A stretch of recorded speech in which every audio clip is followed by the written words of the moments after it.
Hey guys, welcome to Double Shot of Steelers presented by FanDuel. I'm Dejan Kovacevic of DK Pittsburgh Sports. Excited to not have football this coming weekend because everybody gets kind of, it can be overdone. Let's put it that way. But what we do have this weekend, let's check the actual schedule. I don't remember where everybody is, but I do believe we have a full slate otherwise of AFC North. And it's been fun to watch the rest of the AFC North this season, hasn't it? The Browns are over in London to play the Vikings. One would think that'll go poorly for them.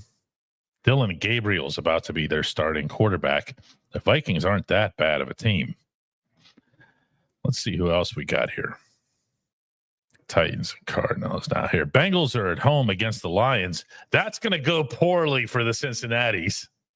I think we can agree on that, right? And where are the Ratbirds? Where are they? That's what we're looking for here. Oh, here they are. Oh, they're at home to a grossly underachieving group of Texans who really need to right themselves. And the Ravens, in turn, don't have and won't have not just Lamar Jackson, but like a ton of guys. Their injury report doesn't fit on a single graphic. Like they need to go 2 pages. They're in trouble. Now, we can say that about the Ravens around this time every year. They've been notoriously slow starters. They've also had a lot of injuries. That's become part of the reputation of John Harbaugh and the hard practices that he conducts and everything. You can blame whoever you want, or they can do that. That's their problem.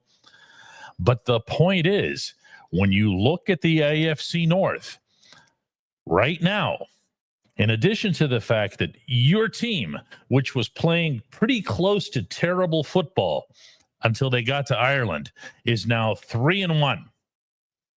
The Steelers are also 2-0 in the conference. These things matter. They've yet to play a division game, but those are coming up.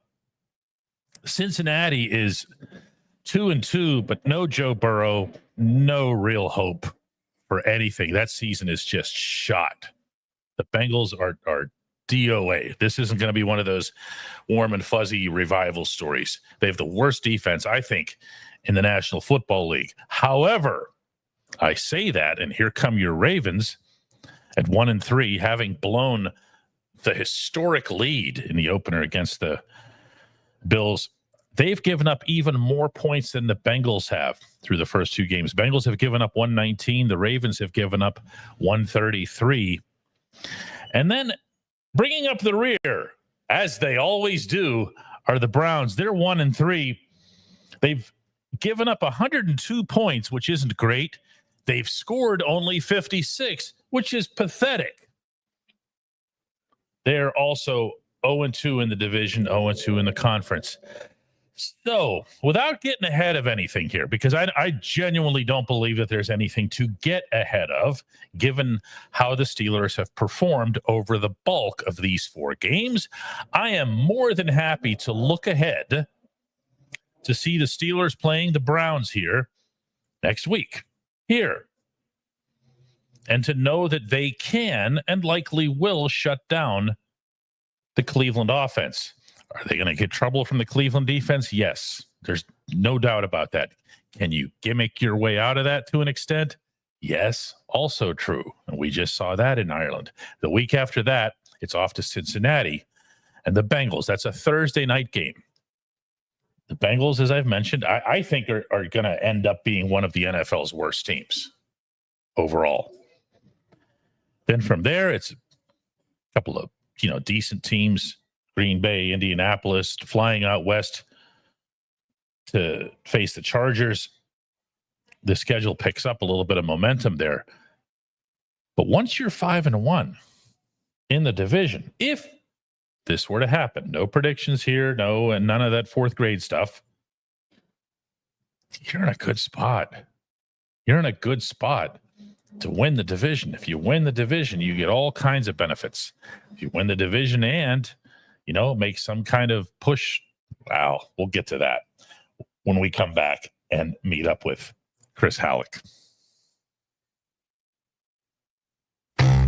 DK Pittsburgh Sports, we take pride in coverage that connects our city's fans to their favorite teams. Now, that connection's stronger than ever. Introducing our all-new state-of-the-art app. Find expert inside reporting and original podcasts. Check live box scores. Track the latest stats. Chat it up with our community of thousands of fans, all in one place. The new app from DK Pittsburgh Sports. Coverage that connects.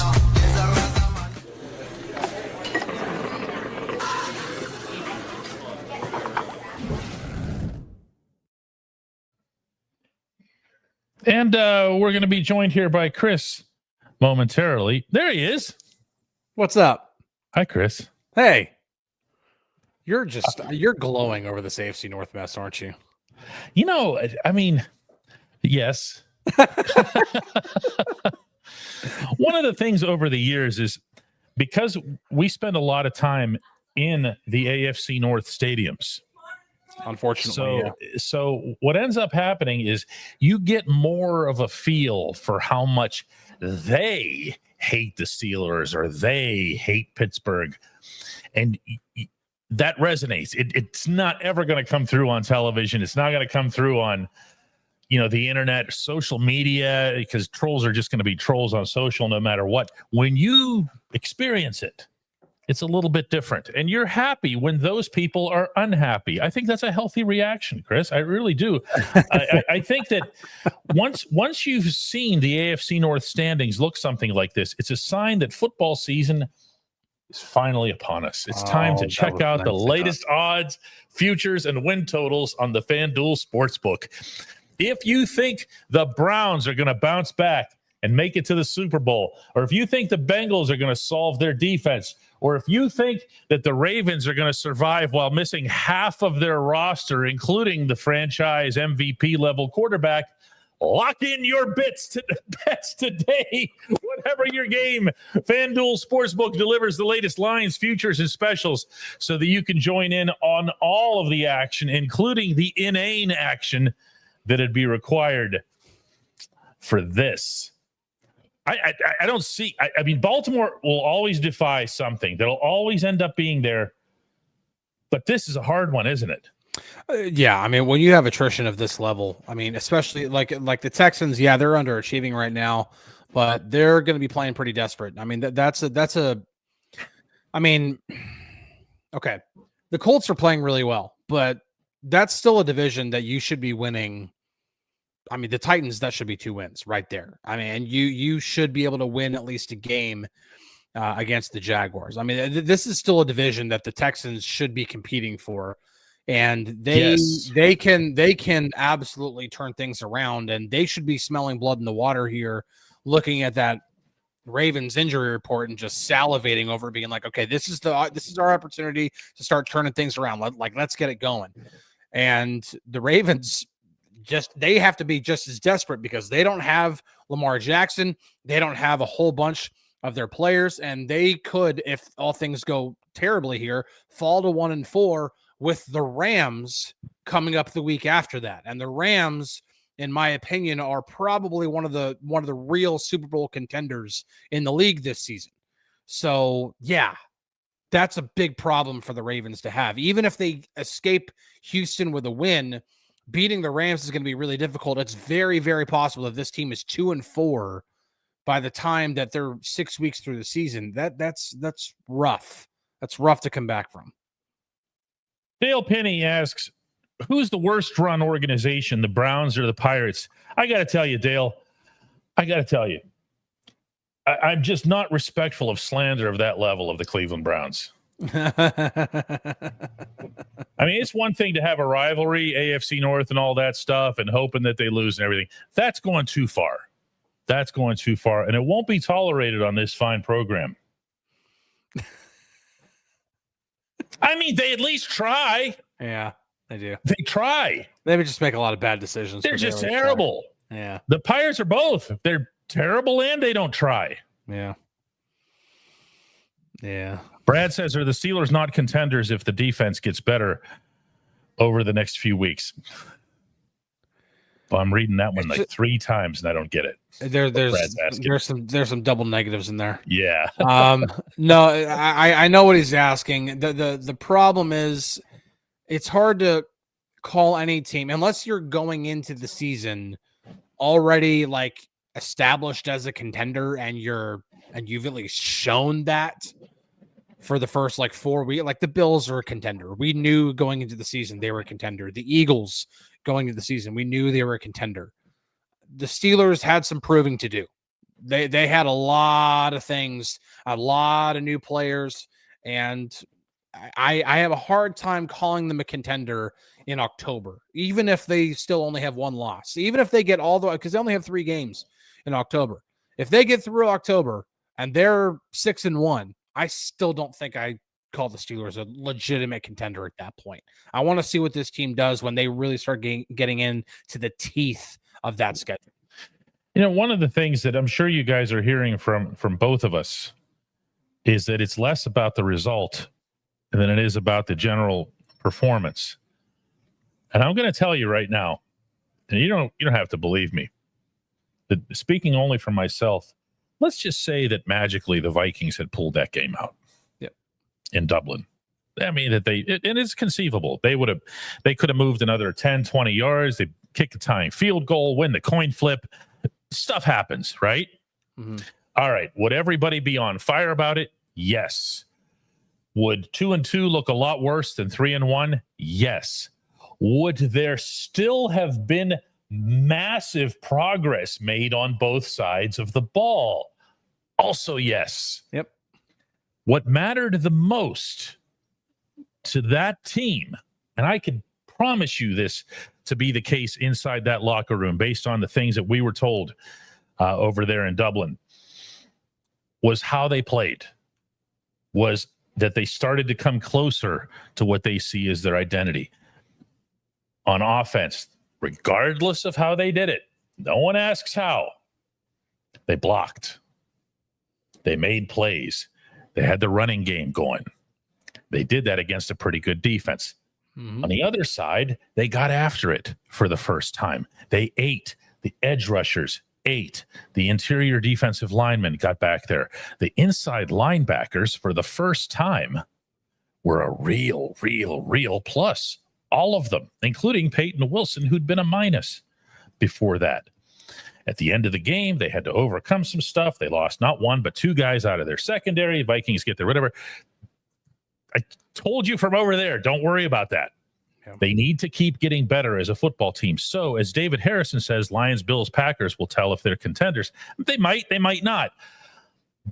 But you can show that you're getting better. You can continue improving. So if your record is, 6-3 or something like that, you can live with it. If you're getting better, if you're putting yourself into more of a prime position as when you get closer to playing Detroit and Buffalo and Los Angeles and those other teams that are significantly stronger, you're out there with them. You're competing. You go into the playoffs ride high. It's a crap for the most part. Yeah, because I think the one thing that you want to at least look at when it comes to the process of everything is, how does this team do when it comes to possessing the ball? How does this team do when it comes to limiting turnovers, or if you're on the defensive side, taking the ball away? Things that raise your floor, because you don't necessarily need to be this all or nothing type team, especially on offense. We've seen what that looks like. It was the deep balls to George Pickens last year and nothing else. They had no other way to move the ball efficiently. Because the run game wasn't there. They get the run game going, even if it takes 6 offensive linemen most of the time, then so be it. That's just what you got to do. You got to run the ball. You got to find a way to run the ball. That'll open up everything else for the offense. Because when you raise the floor, Aaron Rodgers is good enough to be able to put the cape on for a few plays a game in which he could still make a play. And that's all you need sometimes when you're talking about getting up against, like you pointed out, the really, really good teams, when you go and play, when you go to Detroit and play the Lions, when Josh Allen and the Bills come to Acrisure Stadium to play, or if you do happen to make the playoffs or even win your division and you get into the playoffs, how you fare against those teams, because you have to be able to have a high floor with the ability to be able to also be spectacular every now and then too. James Fairfield hits a home run here with this question, I think. Could it be that a big splash defense is actually better than one that wins in yardage? Now, there's an analytics conversation to be had there. Which one is more valuable? Yardage is tough to give up for a bunch of reasons. I understand what big splash does. I understand flipping the field. Yardage is tough to give up, not just because of yardage. When you bend but don't break, you're out there for a long time. That affects you. And it ultimately is going to make you pay later in the game. Now, whether that's what contributed, or as Terrell Austin, was taking full responsibility for the big play to Jordan Addison late in the game that put the Vikings in range to score a touchdown, or everybody was just tired from being out there a lot, we can't know that. What we can know is that it's actually possible to be both. Because you don't have to pick one. You can be a splash defense. You can make your plays. Think about the forced fumbles that they've had to date. Have they come at the expense of missing tackles downfield? Not really. When they've missed, they've just missed. It hasn't been, I haven't seen too many cases of somebody doing this from behind and you go, oh no, you just needed to bring them down. I haven't seen that. Yeah. But if you think of the Steelers turnovers that they generated in Ireland, you think of what I'm seeing more than anything else is a twin effect. One is that the defensive line is getting there and they're getting their arms up, whether that's Cam Hayward, Y.A. Black, Keanu Benton had his arm up. Derek Harmon's been solid at it. That's pretty much everybody across the front. They do that.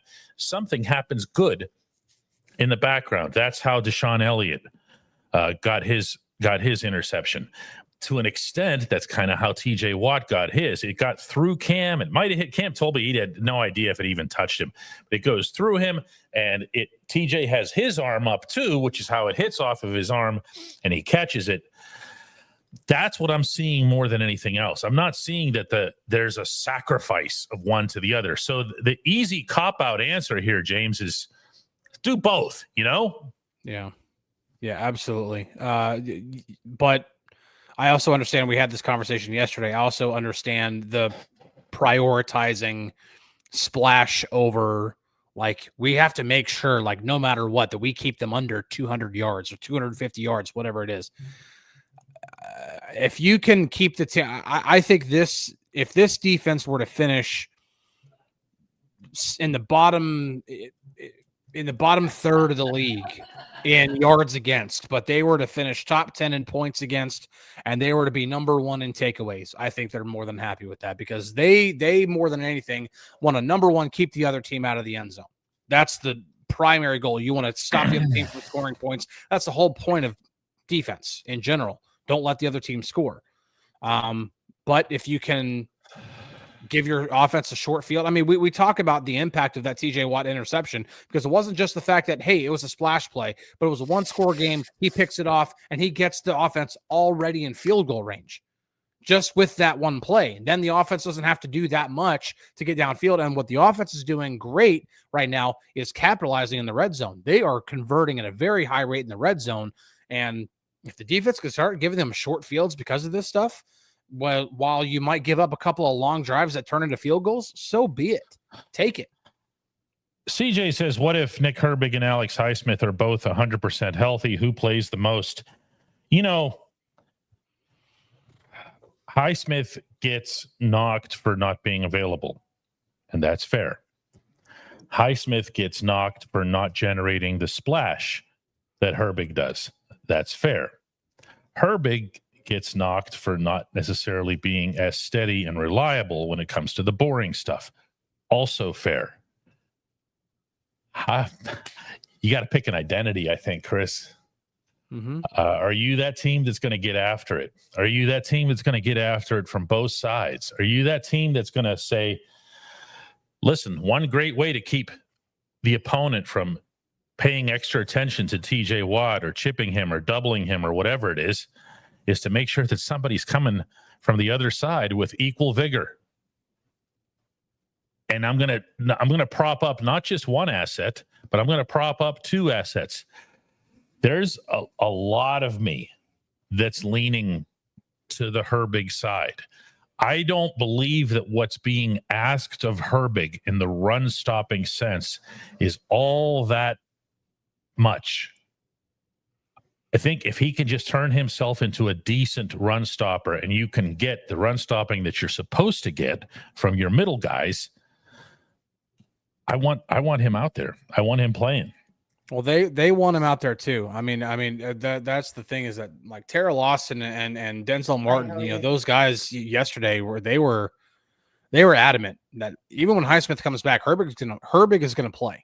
Like that's now we have yet to see like how that's gonna happen. But Herbig is playing at possibly the highest level he's ever played at. Because he's producing. I'm like we've seen him be really good, and he's come up really big in some key spots like in previous years, but it's been a little bit more sporadic. This has been over the past 2 games. This has been pretty consistent that he's been a playmaker.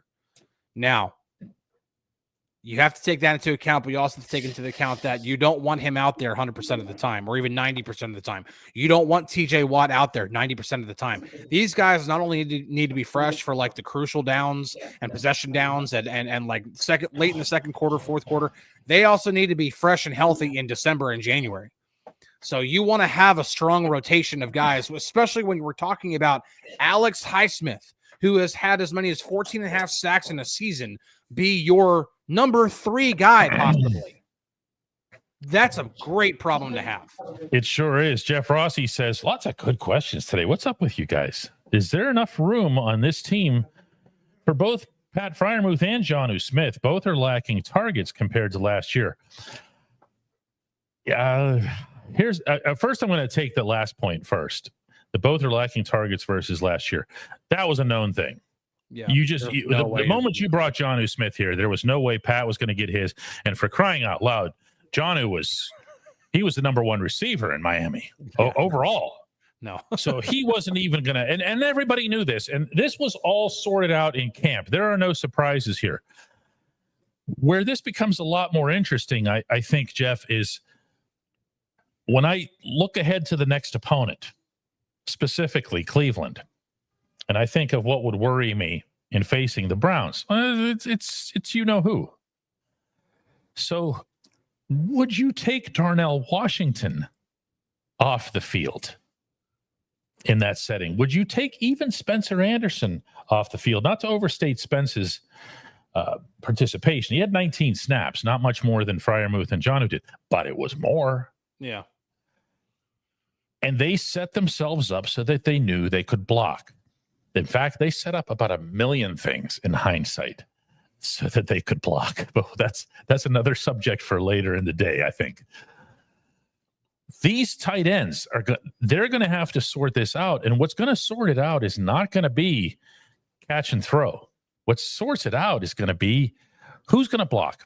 Who can I, as Arthur Smith, leave on the field and presume that you're going to block at least close to the level that I'm going to get out of Darnell or Spence? Who's going to do that between you two guys? Because I'm not going to make that decision based on who can catch the football. I'm going to go at this from a different perspective here. Yes, there is absolutely room because the Steelers are, I think, 2nd or 3rd in the league I think they're 3rd in the league in 12 personnel usage, and I think they're 2nd in the league in 13 personnel usage. So they are using the crap out of tight ends, like possibly more than any other team in the league. And I don't think that that's an accident because the league is starting to trend more toward larger formations, larger personnel. We've seen so much 11 personnel, which is 3 receivers on the field.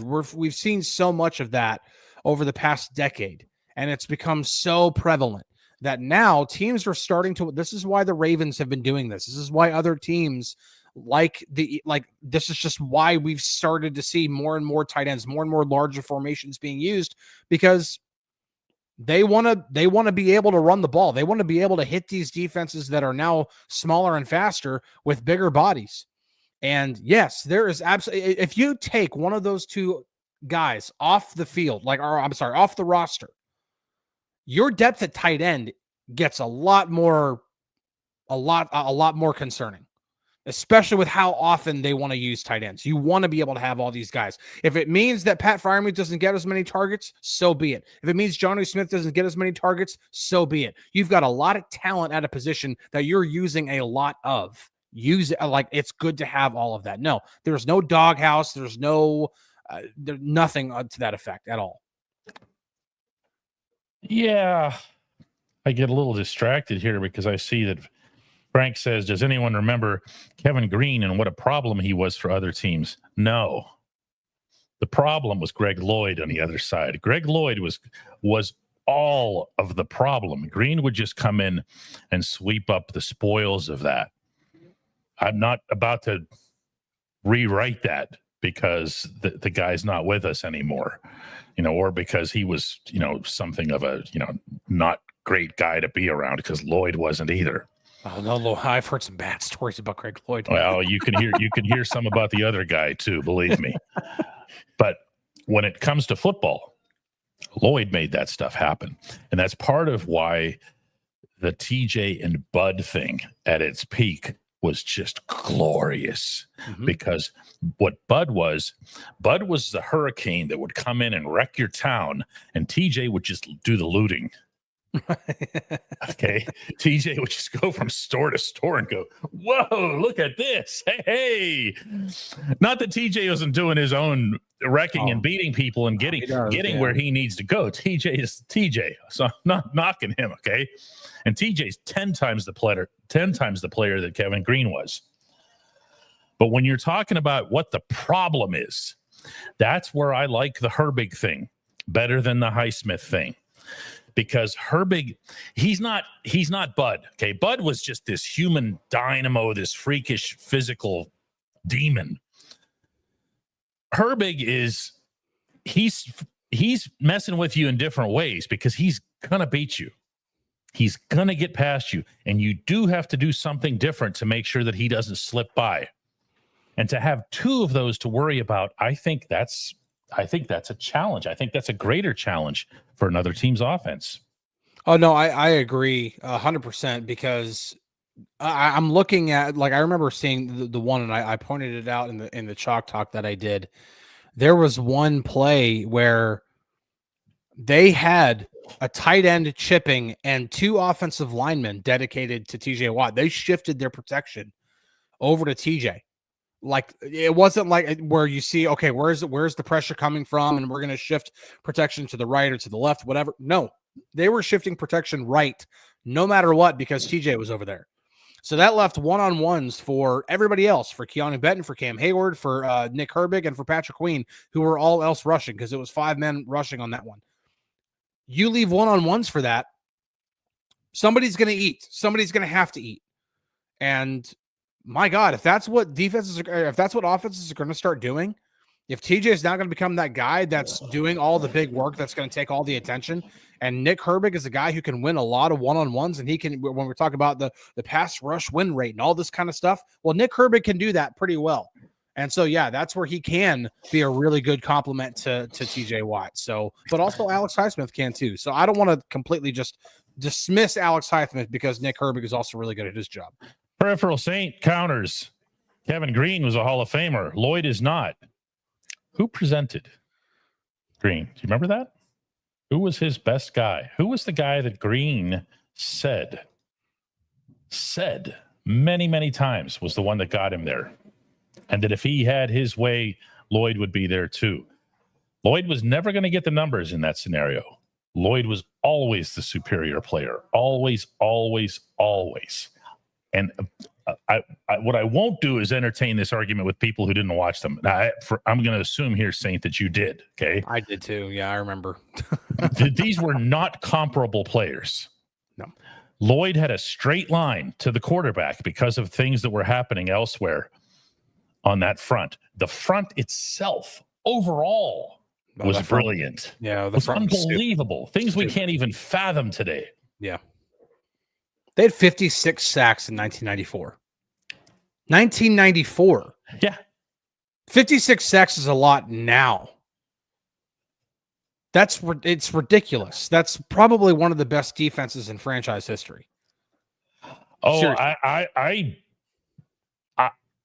in a certain mood, I could be coerced into saying that it's the best. Oh, I'm 76. 76. I'm just throwing it out there. I was, I was an infant then, but yeah. Daniel Pike brings us back to the modern times and says, is Aaron Rodgers' quick release emblematic of who he is, or is it reflective of the offensive line? Is the O-line improving in your eyes? Rodgers' release has become quicker as he's gotten older. There's data to support that. We don't have to wonder at that or guess at it. You can just see release time. And once he got to New Jersey and saw that he was going to be under duress, especially after the injury, meaning the injury was that cost him 2023. He came back in 2024 and got rid of the football a lot faster. This time he's still getting rid of it crazy fast. Yeah. But I have a feeling, and I referenced this earlier and said we were going to get back to it, that this was part of Arthur and Aaron and everybody leading into Ireland saying, we're going to throw everything against the wall to guard against this offensive line not doing its job. Here, everything we've got. Extra linemen, check. Darnell on the field all the time, check. Darnell missed 5 whole snaps, offensive snaps that game. Shorter, quicker routes, check. Throw to DK Metcalf on those timing patterns for a first down, check. Throw deep, check. All of this happened as a result of, and yet it still happened with crazy quick releases in a lot of cases. Chris, I'm sure you saw that. Yeah, I did. I like that Greg was paying attention here whenever I was running the show by myself. Arthur Smith explained to Chris that you don't necessarily have to throw the ball 55 yards downfield to move the ball. So here's the thing.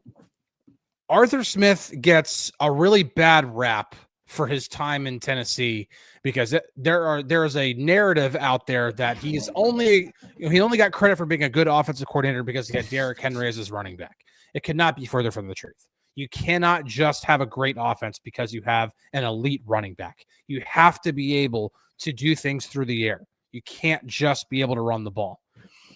The way that the Titans were so good, and he explained this to me, and once he explained it to me and I started going through the numbers and so through the actual data, I saw exactly what he was talking about. They were able to hit defenses in so many different ways. Yes, they could hit the deep passes out of play action, and they could hit the occasional go balls every now and then. But the thing that they hit so much were those quick hitter catch and run passes. AJ Brown did it against the Steelers while Arthur Smith was. I mean, he had that one where he did a shallow cross over the middle, and Tannehill hit him, and he just ran right past everybody in black and gold. This is a game in Nashville. I don't remember what year it was, but I think it was one of the years that Arthur Smith was there. So it was 19 or 20. But this is a really, really big thing that they did. He's doing it here now because he's a quarterback who can do it. You're not going to do that with Russell Wilson. That was never his game. You're not going to do that with Justin Fields. That's never his game. This is Aaron Rodgers. He can operate in the quick game. Just because Aaron Rodgers isn't throwing the ball all over the place and he has this gigantic average depth of target, which, by the way, is one of the reasons why he's graded so low by certain analytics sites, is because he's not throwing the ball downfield. Who cares? He's accurate, and he's getting rid of the ball so fast that you're not even worrying about the protection because they're trying to hit these catch and run things over the middle. Oh, and by the way, the Steelers lead the league in yak, by the way. I don't think that's an accident. Well, no, I mean, they acquired one of the NFL's very best in yak and Jonnu Smith, and have yet to really use him to his fullest. But look, you get a lot of yak on that one touchdown. So let's remember how much, and this is fair because it's there. Yeah. It's an honest play. It counts, but it makes everybody's numbers look good. I mean, Rodgers gets 80 additional yards on his passing. And again, he has to do his part. We talked about this. I remember this came up a lot late in 2023 when Mason Rudolph hit Deontay Johnson on that seam route. And Deontay caught it in perfect stride right between two purple shirts and just took off. And like, well, Mason threw for X number of yards. Oh, yeah, but a lot of it came on the – yeah, and? Yep. He did exactly what he was required to do. He made exactly the pass that was needed. And Rodgers' touch and accuracy on that pass was pinpoint. Mm-hmm. And that's everything about that play was pinpoint. Everything. And that's honestly what you need. Like, you have to have pinpoint accuracy in order to get the maximum amount of yards after the catch, because you want that receiver catching the ball in stride, not having to sacrifice any kind of speed or anything because he has to adjust one way or the other. The ball's too far out in front. It's too low. It's too high. It's a little bit behind him, so he has to slow down, whatever it is. No, if he can keep running in stride or get right out of his break and be going full speed and the ball's just right there, DK Metcalf does not get that 80-yard touchdown if that ball is off target in any kind of way at all. Evan asks, where is Roman Wilson? Because somebody has to do that on every show. It seems like he's on the same level as Mason Rudolph in the eyes of Mike Tomlin. I'm not sure what that means. Mason keeps getting paid by the Steelers. Let's remember that. When we talk about the disrespect for Mason and I don't believe that the Steelers would pour out all of their trust, or that Tomlin would, in Rudolph as a starter, but they keep paying him to be here. So the idea that Mason's in some perpetual doghouse doesn't really align with what's coming out of the bank. Where Roman is concerned, I don't know what's turned him into this like cult hero of everybody's. I don't know what everybody has seen. Now, Chris and I don't see eye to eye on Roman and his potential. I don't see anything. I'm sorry. I don't see it in practice settings. I don't see it. I didn't see it in Latrobe. I barely saw it in the preseason. And when you have all these people over Roman's head, including the quarterback, saying, we need to turn him into something. We're going to turn him into something. We're going to do that. That to me is like ooh, I mean, they're basically saying the bad part out loud, that he's some kind of project that they have to concoct some sort of creation from. I don't know. Look, I'd love to be wrong. Throw it in my face if and when I am. I just don't see it. So here's the thing about like the whole where is Roman Wilson thing, regardless of performance or anything like that.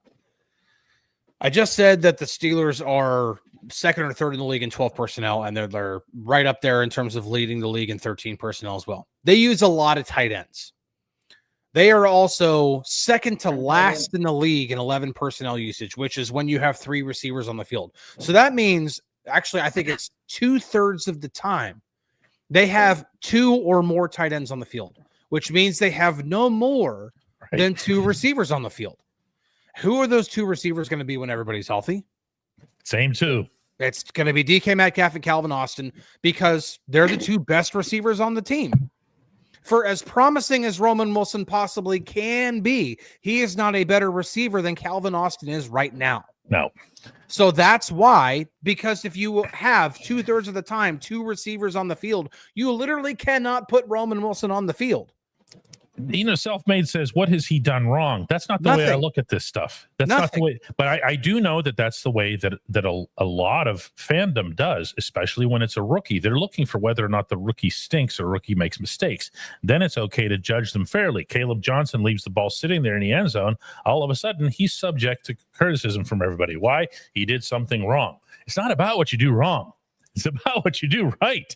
It's about what you're doing to help the team win. That begins not on the field in games.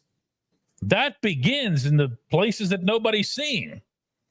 The coaches aren't burying Roman Wilson to try to, I don't know, have him emerge from some doghouse or overcome adversity. And they're not doing it because, he's a younger guy or who missed last season. Look at the opportunity, singular here, that was handed to Caleb Johnson with the kick returns, with early handoffs. He was told, going to be part of the offense and everything. He was the one that squandered that. He's the one that took himself essentially off special teams. And I believe that the only reason he got out there as a running back in Ireland was that Jalen wasn't available, and you weren't going to just have, Kenny Gainwell touch the ball 50 times. So what Wilson has done wrong isn't an issue. It's what's he gonna do to help the Steelers win football games? Well, and this could be the answer with Calvin Austin, possibly missing, games. If he misses the game against the Browns, is probably a pretty good reason, or a pretty good chance he misses the game against the Bengals too, because that's just 4 days later. It's really hard to turn around and get ready for a game when you're injured on a really short week like that. What the Steelers are going to need in Austin's stead is somebody who's fast. Well, Ramon Wilson can do that. He can run fast. He's got great speed, but Scotty Miller does too. And Scotty Miller is a more trusted receiver at this point, not only from Aaron Rodgers' standpoint or just because of the fact that he's been in the league. I also remember a certain quarterback named Tom Brady who liked Scotty Miller. That's a pretty good guy to kind of say, hey, he was a really reliable guy. So there might be certain concepts that they trust Scotty Miller running a little bit more than Roman. There also could be certain concepts that they like Roman in. So I don't think it's anything like Roman Wilson's done this. No, they just aren't using more than 2 receivers right now. And we're leaving Ben Skoranek out. Rhino doesn't, to his credit, but Skoranek is really, really good at blocking. Yeah, the wide receiver. A different skill set. He does. They're not similar. They're not. It's not like it's a 1-for-1. But if you put Skoranek out there instead of Cal, if it comes to that, you at least know you're going to get one thing out of him. Yeah. And you do know. Look. One thing about Skoranek, we saw occasions where he didn't look like the world's best receiver in Latrobe. Okay, but we also have seen when the ball is at him, he's going to catch it. Yeah. With very few exceptions, okay? Yeah. And if you think about the touchdown in New Jersey, look, this is a guy who wide open. Yes, he was. I understand that. But sometimes, and you've seen this, Chris, where the play is just so open and such a no-brainer and so easy that it can mess with somebody, and he could be looking around a little bit and drop. He didn't. Oh, yeah. He did. That's all I'm saying here. I'm not giving him excess praise. That was not the greatest catch. He's a pro. He's a pro. But I think the one thing that you're looking for in terms of replacing Austin, and I will use the DK Metcalf touchdown as an example. One of the reasons why DK had the room that he did to go 80 yards was because of what Austin did on the back end. And that's just not me making that up. DK himself said that after the game. He's like, that a really big reason why that play happened is because Austin took defenders with him, and he did. He took one zone defender underneath and a safety on the backside with him while he was running this deep, skinny post, because he's just that fast, and defenses have to honor that. So when you think about potential replacements for think about that play. If they try to run that play specifically again, you want Scotty Miller to be that guy, or you want Ramon Wilson to be that guy, because both of those guys, maybe not as fast as Calvin, but they're still really, really fast guys. And so you want somebody with speed to be able to do that. No, that's it. 2 more questions today. This one's from Robert Whitney over on Facebook, who says, you guys think that Omar Khan is scouring the market as we speak because of the bye? No. Omar is scouring the market because it's his job, and he has to do it every day, and there are no circumstances in which he shouldn't be scouring the market. There's part of a process that all general managers go through, along with their staff, keeping an eye on everybody who comes available, who's on a practice squad. All of these things get discussed every day. It's what they do. They're not just sitting around waiting for the next game to happen or reacting to the last game that happened. This is the job, Robert. So they're doing this every day. Every day. I know that sounds like a boring answer, but I can promise you, if I had Omar sitting here with us right now, it's the same answer he'd give you. Yeah, that's exactly. I mean, listen, he's been scouring the market since before Calvin Austin, well before Calvin Austin even got injured. The trade deadline's not until week 9 or week 10. Like it got pushed back because of something as actually the Steelers were the ones to submit that change during the owners meetings. They're going to be looking up until the trade deadline. And there will be teams that are going to try to offload and then end up tanking. And so you bet that Omar is going to be possibly looking to make the wide receiver position a little bit deeper. Will not surprise me if they end up making a move. But it doesn't also have to be right now either.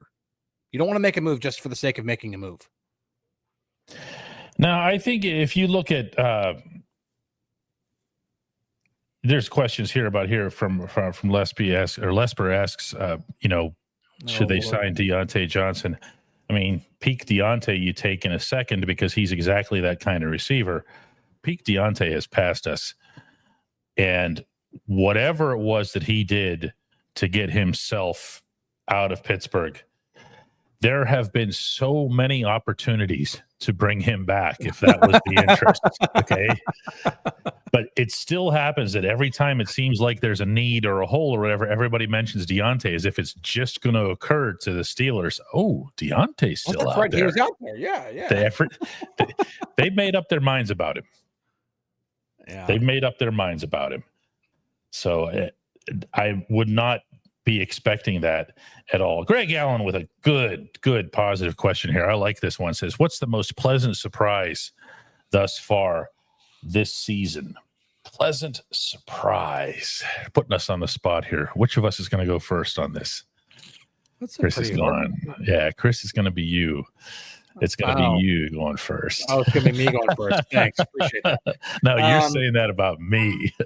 No, pleasant surprise. I don't know. I think I've been. I'm actually going to go ahead and say the offensive line. I know that's going to sound really, really weird, but they've been trending up and up and up every single game. I know they've not been that. That's not a high bar. They were bad in the first week and they were bad in week 2, but they are still doing this. They are still going in the right direction. They are still trending upward and they're doing it relatively quickly. Now, just because you needed the 6th offensive lineman to get the running game going, I don't care. They created pathways and I think Broderick Jones has been also getting better. So I'm going to say the offensive line has been the pleasant surprise. I'm not surprised by Aaron Rodgers. I'm not surprised by a lot of the other players who have been playing well. I'm going to say the offensive line with the way that they've trended and how quickly they've kind of turned, because the season's only 4 weeks. Yeah, that's the part where I have a tough time with the question, because when you say in the season, it implies to me that you're only talking about the 4 regular season games as opposed to over the course of the year. Like I could give you, for example, I could drop a Brandon Eccles on you. We didn't know he was this dynamic. We didn't know he was going to be this good. I don't think anybody could have, except that he got into Latrobe and showed everyone that. Yeah. So has he been a surprise between Latrobe and now? No. Has he been a surprise on the year? Yes. Coley's bringing up Aaron Rodgers, who I think has been a pleasant surprise to a lot of us. I don't think a lot of us had imagined that Corliss Waitman was going to beat out Cameron Johnston as the punter. That was the surprise of camp in all likelihood, even though it's just a punter. He's done really, really well. So I would say if I looked at all of these guys and you forced me to pick just one, you can tell I'm still buying myself time here, huh? Well, if it's just one player, does it have to be one player? Can it be just one facet about the team? He makes the rules. Facet is a cop out. Come on, facet. I mean, just because, like, for me, the most pleasant surprise about the team to me has been their red zone efficiency. Like that to me is because it's like when they're getting down there, they're almost automatic. They're getting in the end zone. It's getting there that's been the problem. I'm going to look up the red zone numbers now. But we also saw signs of that in the preseason and in training camp too, where there was such a heavy emphasis on it, and it is still Aaron Rodgers. I'll tell you what. You know who my guy is going to be here? It's going to be Darnell, because there's nobody who had a higher hill to climb to get the action that he got in Dublin. He had to be better than a lot of people at a lot of things to get all but 5 snaps in Dublin. He had to be a better tight end than either Pat Freiermuth or Jonnu Smith toward that purpose. And he's done that. So whether you want to credit Darnell for that, or you want to credit Arthur Smith and Mike Tomlin for being open-minded about his usage, and I feel like it's Darnell. I really do. There, how did I do? That's a good one. And I as soon as you said higher hill to climb, I immediately thought higher mountain to climb. Everybody thinks in puns. That's why. If we never have to cover a game together at Gillette Stadium again, I think you'll be happy.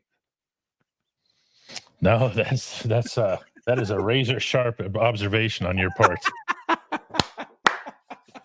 All right, guys, don't get him started on this crap. You're the one who did it. I didn't even make the pun. I see what this is all about. All right, guys, listen. Go get our app. We're through asking. We're through being nice. We're doing all our work over there, and we're getting some great response here. But we're greedy. We want even more. Go download the app. I got to tell you right now, probably more than half of the questions that get asked in these live chats are easily answered. Like the people who have the app are going, "Oh man, come on, you didn't see that on the app, really?" Do you have any idea how many of the questions that were asked today were literally the same questions that were asked in my live queues yesterday? Well, I don't just mean the questions. I mean the information in general. I know, Yeah. but I'm saying like I feel like I think literally every single question, or at least maybe all but like 2 of these questions, I answered in live queues yesterday. Well, right, but in general, like the knowledge and stuff, this is all stuff that our subscribers on there are already aware of. Anyway, go download the app. It's in order. It's free. And then what you do, you get there, you'll open it up, you'll see ads, you won't like it. You'll see that you can't comment, you won't like that either. What's another thing you won't like, Chris? Oh yeah, that you can't participate in Chris's live queues that he was just talking about. So you won't like any of that. But what you do in turn is you email me, dk@dkpittsburghsports.com. I'll get you a massive discount on the premium level so that you have the good ones, so that you stick with us and you support us. dk@dkpittsburghsports.com is the place to reach out. We will be back with another one of these shows tomorrow.